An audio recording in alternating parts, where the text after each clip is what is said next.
En esta clase vamos a conocer al cerebelo, que es uno de los contenidos de la unidad 3 del programa de neuroanatomía. El cerebelo es la última estructura del encéfalo que nos queda por describir. Primero vamos a hablar de la ubicación del cerebelo. Vamos a ver que el cerebelo está ubicado por debajo del cerebro, específicamente por debajo del lóbulo occipital del cerebro, del que queda separado por una formación meningia, prolongación de la dura madre que se conoce con el nombre de tienda del cerebelo, y está ubicado por detrás del tronco encefálico o tronco cerebral, que recordemos está formado por el mesencéfalo, la protuberancia anular o puente de Barolio y el bulbo raquídeo o médula oblongada. Además, el cerebelo está apoyado sobre la fosa posterior de la base del cráneo. Recordemos su origen embriológico. El cerebelo, como todas las estructuras del sistema nervioso central, derivan del tubo neural. El tubo neural se va a dividir en vesículas primarias, que son el prosencéfalo, el mesencéfalo y el romboencéfalo. Estas vesículas primarias o primitivas luego se subdividen en vesículas secundarias. Así el prosencéfalo da origen al telencéfalo y al diencéfalo. El telencéfalo a futuro va a dar origen a los hemisferios cerebrales y el diencéfalo al cerebro medio o diencéfalo. El mesencéfalo no sufre modificaciones, sigue llamándose mesencéfalo y a futuro va a dar origen al mesencéfalo, que es la parte superior o craneal del tronco encefálico. El romboencéfalo va a dar origen al metencéfalo y al mielencéfalo. El mielencéfalo a futuro origina el bulbo raquídeo y el metencéfalo va a originar a la protuberancia anular o puente de Barolio y al cerebelo.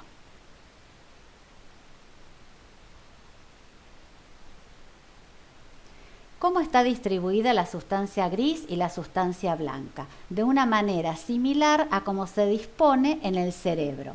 Entonces, la sustancia gris, que recordemos es la agrupación de cuerpos neuronales y dendritas periféricas, se encuentra en la periferia del órgano y se denomina corteza cerebelosa, y también se encuentra en los núcleos grises centrales. La sustancia blanca, que es la agrupación de axones mielinizados, se encuentran entre la corteza cerebelosa y los núcleos grises y se denomina árbol de la vida. Vamos a comenzar con el estudio de la configuración externa del cerebelo. Recordemos que para estudiar la configuración externa tenemos que retirar el estuche óseo donde el órgano que vamos a describir está contenido. Retiramos ese estuche óseo y lo observamos, como hoy dijimos, por detrás del tronco encefálico o tronco cerebral. Al observarlo, vemos que es un órgano que tiene forma ovoide, con mayor desarrollo transversal, mide aproximadamente 10 centímetros transversalmente, mide 6 centímetros en sentido anteroposterior y 5 centímetros en sentido vertical. Pesa aproximadamente 140 gramos. Se lo conoce con el nombre de pequeño cerebro, por sus similitudes con el órgano que ya hemos descrito, con el cerebro. Al observarlo desde la configuración externa, vamos a poder hacer la clasificación anatómica o morfológica del cerebelo y lo vamos a poder dividir en 3 partes. Un lóbulo medio al que llamamos vermis y 2 lóbulos laterales a los que denominamos hemisferios cerebelosos. Por lo tanto, el cerebelo tiene un vermis y 2 hemisferios cerebelosos. Si observamos cómo está ubicado, cuál es su posición dentro del cráneo, vamos a ver que el polo superior y el polo inferior, o extremo superior y extremo inferior, tienden a aproximarse. Asimismo, las caras internas de ambos hemisferios cerebrales tienden a aproximarse.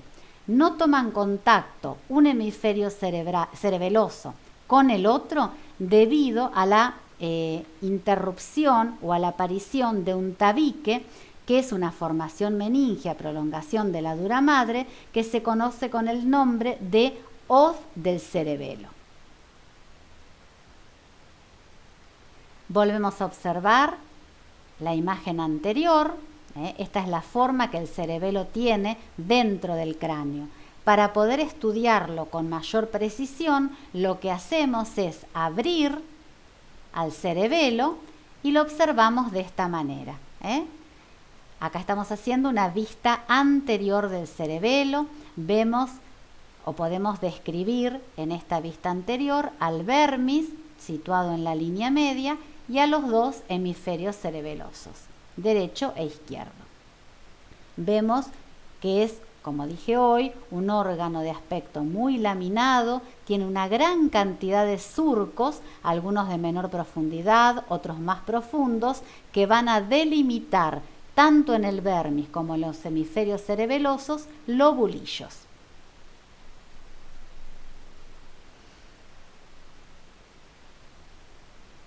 Observamos que el cerebelo tiene tres caras, una cara superior, una cara inferior y una cara anterior.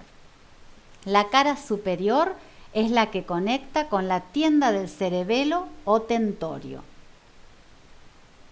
La cara inferior está apoyada sobre las fosas cerebelosas del hueso occipital, en la fosa posterior de la base del cráneo, y la cara anterior, que es la que observamos aquí, está en relación con el techo del cuarto ventrículo, cuyo piso, recordemos, está constituido por la cara dorsal de la mitad superior del bulbo raquídeo y por la totalidad de la cara dorsal de la protuberancia anular.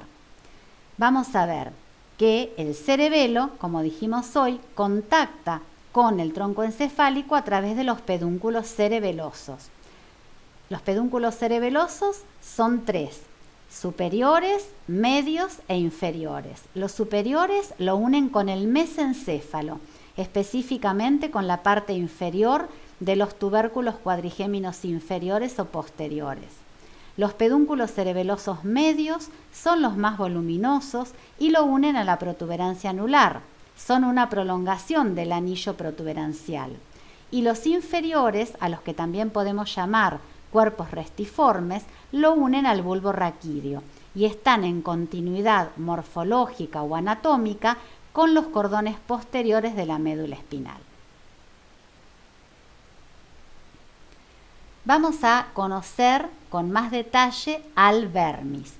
El vermis o lóbulo central, dijimos que está ubicado en la línea media, está recorrido por una gran cantidad de surcos de diferente profundidad que van a delimitar espacios que se denominan lobulillos.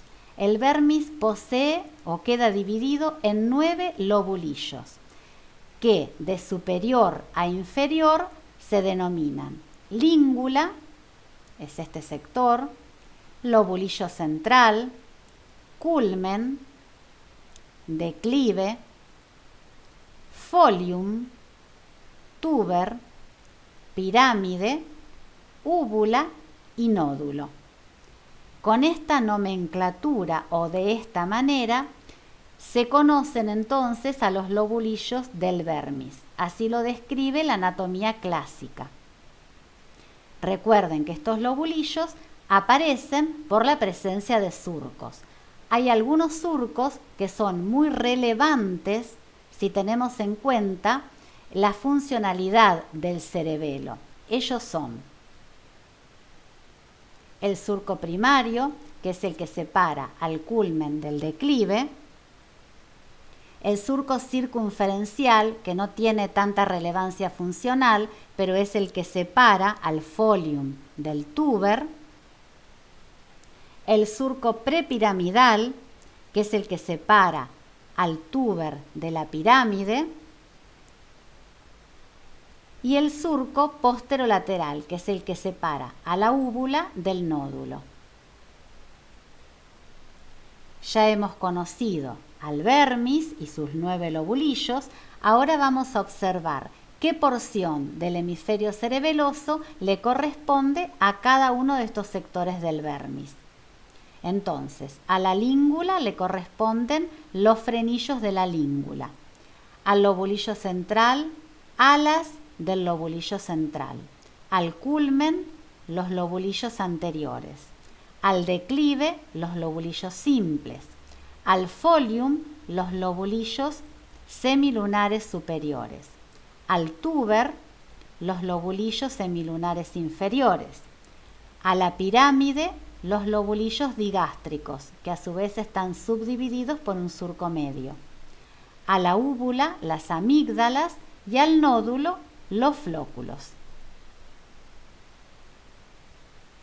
Bien, ahora vamos a empezar a conocer o a hacer una clasificación funcional del cerebelo.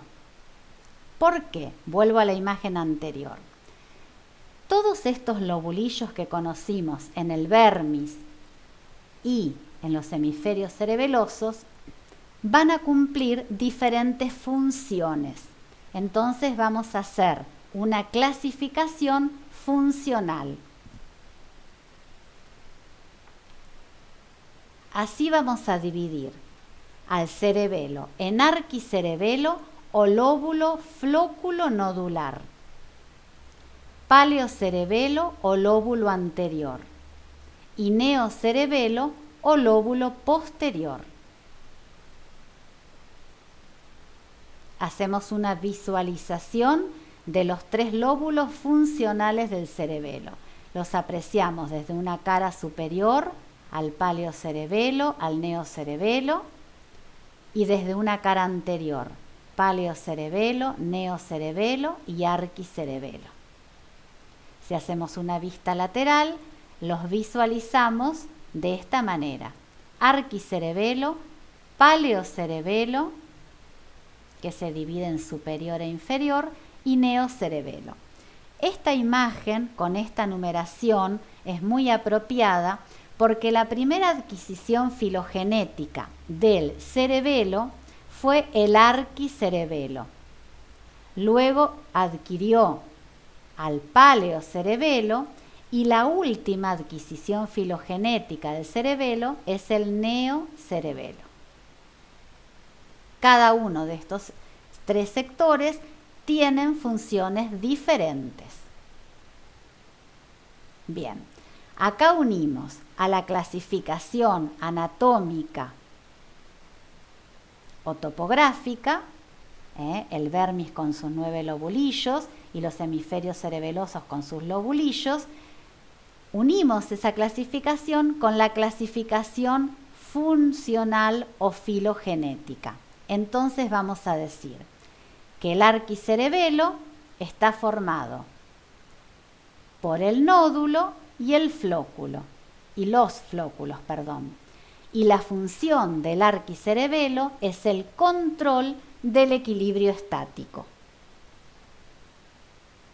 El paleocerebelo, que como hoy les dije se divide en superior e inferior, va a estar formado de la siguiente manera. El paleocerebelo superior lo forman la língula, los frenillos de la língula, el lobulillo central, las alas del lobulillo central, el culmen y los lobulillos anteriores. El paleocerebelo inferior está formado por la pirámide, la úvula y las amígdalas. La función del paleocerebelo o lóbulo anterior es la regulación del tono muscular y sentido postural. Y el neocerebelo, que es la última adquisición del cerebelo, está formado por el declive, el folium y el tuber, los lobulillos simples, lobulillos semilunares superiores, lobulillos semilunares inferiores y los lobulillos digástricos.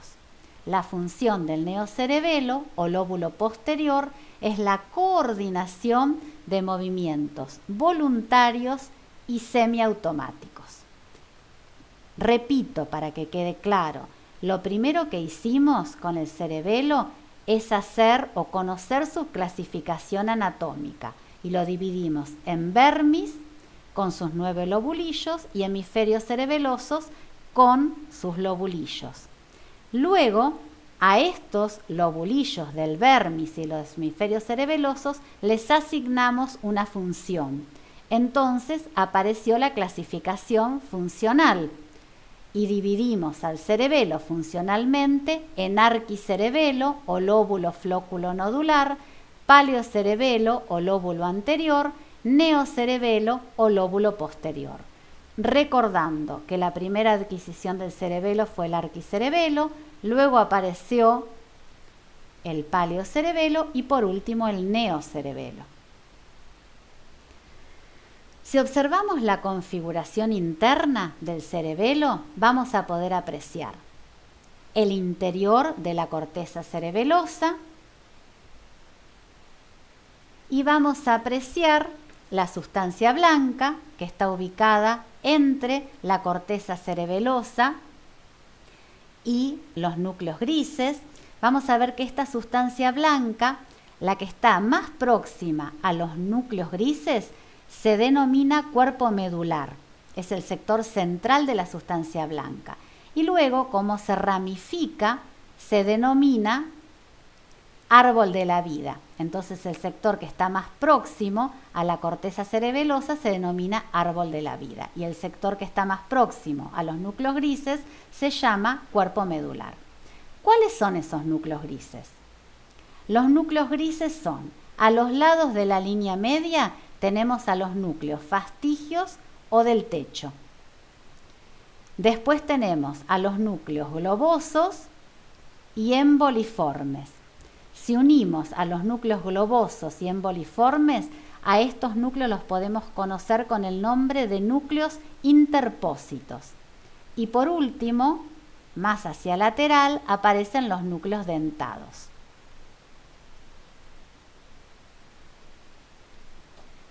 Bueno, acá vamos a hacer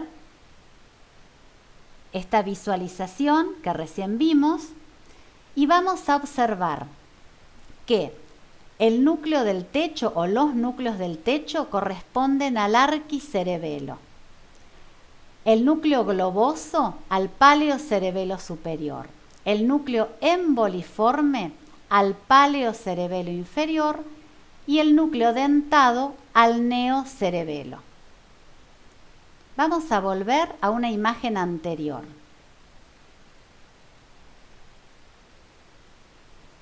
Bien, este tema que ahora voy a explicar va a quedar mejor comprendido cuando estudien las vías cerebelosas. Pero para poder entender un poquito mejor la función del cerebelo, conviene explicar que el arquicerebelo, lóbulo flóculo nodular, también puede ser llamado cerebelo vestibular. ¿Por qué puede ser llamado de esta manera? Porque la corteza del arquicerebelo recibe fibras aferentes que provienen del ganglio vestibular del oído interno. Estas fibras aferentes informan al cerebelo de la posición de la cabeza en el espacio. Entonces, ingresa esta información por los pedúnculos cerebelosos inferiores, llegan a la corteza del arquicerebelo, ahí el arquicerebelo realiza el control del equilibrio estático, la información ya transformada pasa a los núcleos del techo o fastigios y luego salen del arquicerebelo las vías eferentes, que van a terminar de conocer cuando estudien las vías cerebelosas. ¿Qué pasa con el paleocerebelo? El paleocerebelo, lóbulo anterior, también puede ser llamado cerebelo espinal. ¿Por qué? Porque recibe vías aferentes que proceden de la médula espinal y le informan al cerebelo la posición de las diferentes partes de nuestro cuerpo en el espacio. Con esta información, la corteza del paleocerebelo hace la regulación del tono muscular o sentido postural. Luego, esta información ya transformada se dirigen al núcleo globoso y emboliforme y de ahí parten las vías eferentes. Y por último, Por último, el neocerebelo o lóbulo posterior también es llamado cerebro-cerebelo. ¿Por qué? Las vías aferentes llegan al neocerebelo provenientes de la corteza cerebral. Llegan por los pedúnculos cerebelosos medios, ingresan a la corteza del neocerebelo.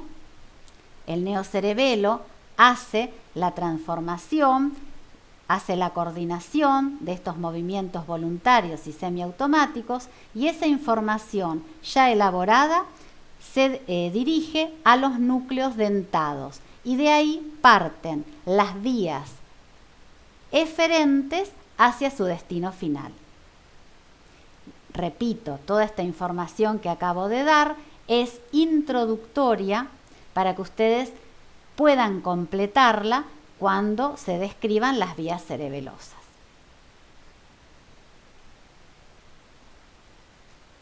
Recorremos estas imágenes que ya vimos